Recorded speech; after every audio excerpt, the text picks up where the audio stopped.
Welcome back. I am so excited to be doing Foundation Week with you. Today we're going to be talking about the monthly sections within the Live, Love, Inspire Business Planner. So go ahead and pull yours out and we're going to be kind of going through this. Now I want to just remind you that I do have a series from last year that I filmed on the monthly section as well. It's going to be very similar to this. And so for that reason, I decided to film it just kind of talking to you and just giving you some pointers. But if you want to see a little bit more of an in-depth on how to fill the pages out, definitely check out the Foundation Week videos from last year. And I'll make sure I have all of that stuff linked down below as well. So this is the beginning of the monthly section. And so for every month, there is a dot grid page and there is the kind of blank page with the month at the bottom and a quote. And so for January, it says, "There is no dream too big for me." So the biggest suggestion I would say for just these two pages, because these could be very useful for you.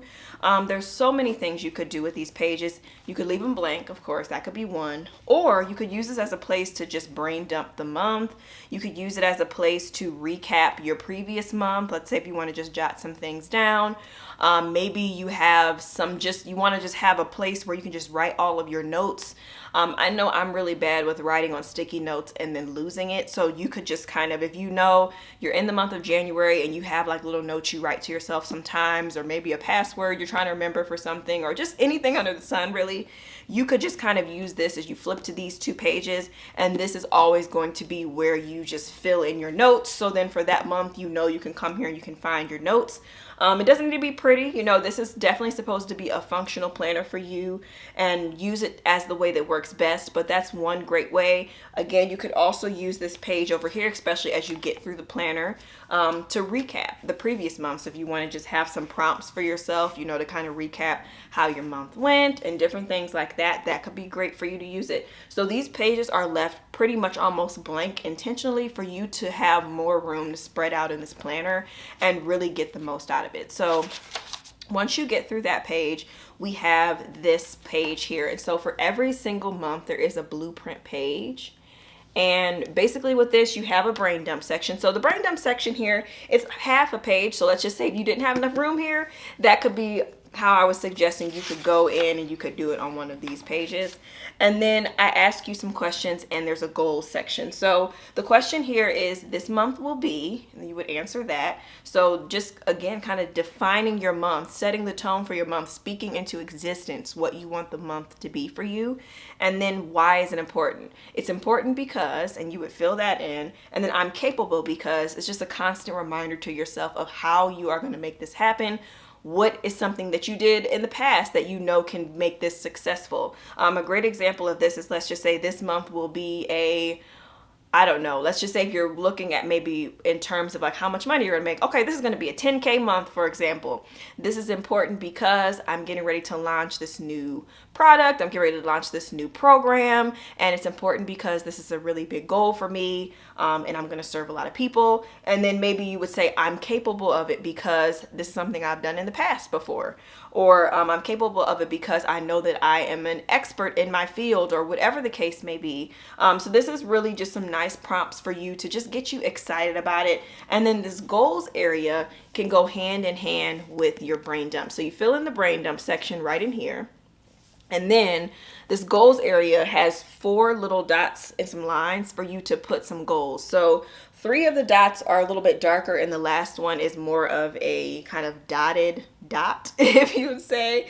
And the reason for that is because a lot of times, even experts have said that 3 is really a good number to stick to, but sometimes we just want that little extra thing to focus on.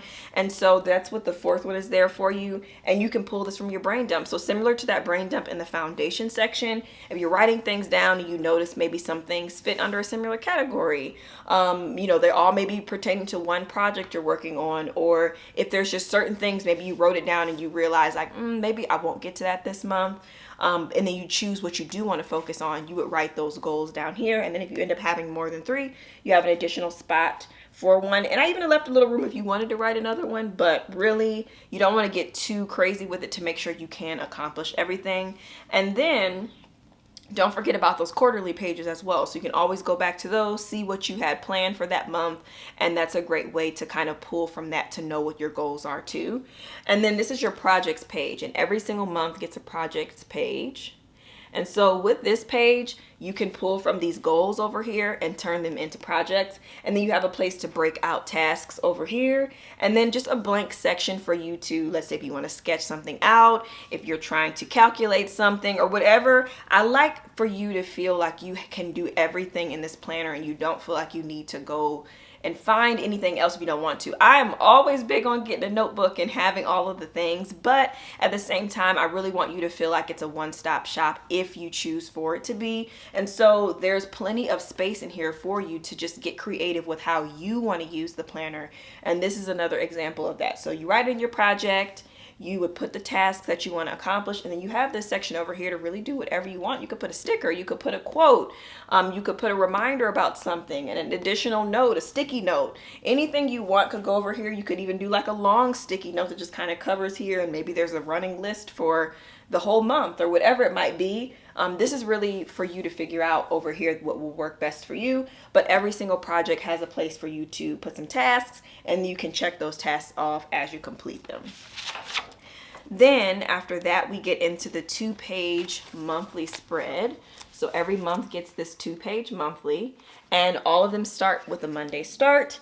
And then you have everything dated for you and your little to-do list over here. So the to-do list is actually broken up into 3 areas, and I have up here at the top, track, grow, create, because so many people use this section for so many different things.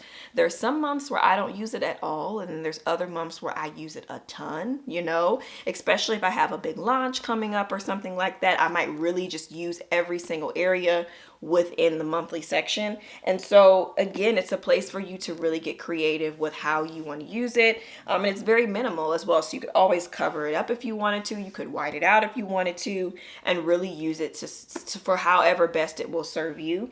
But some examples of this could be if you want to, let's say you are working on a project and maybe it's not even going to be finished within the month, maybe it's going to be finished a few months later, but you just want a place to track your progress. And so maybe you know, for this month I'm working on something, I won't be ready till the summer, but this month I want to get these 3 things done for this. So this could be a place for you to track that. Maybe for grow, I put that maybe you want to have some ideas of maybe like a couple email opt-ins you want to design or create for your email list. And then maybe you have some things you want to design, some new projects that could be create. So that's why that's up there, just to give you some examples. But really this could be used for absolutely anything under the sun. And then you have your area within your calendar to, of course, put anything that is specific to a day of the month. And then that is it. That is it. I was actually getting ready to keep going. I'm like, oh shoot, we're in the weekly now. So that is all about the monthly. Again, share below if you have any additional tips or suggestions on how to use some of these areas. I never want anyone to feel like they have to do it this way, but I do love to give you some suggestions of where to get started, because I know how it can be sometimes when you're looking at it and you're like, I want to use this section, but I'm not sure exactly what to do with it. And so hopefully this is helpful for you, and I will see you in the next video when we're talking all about weekly.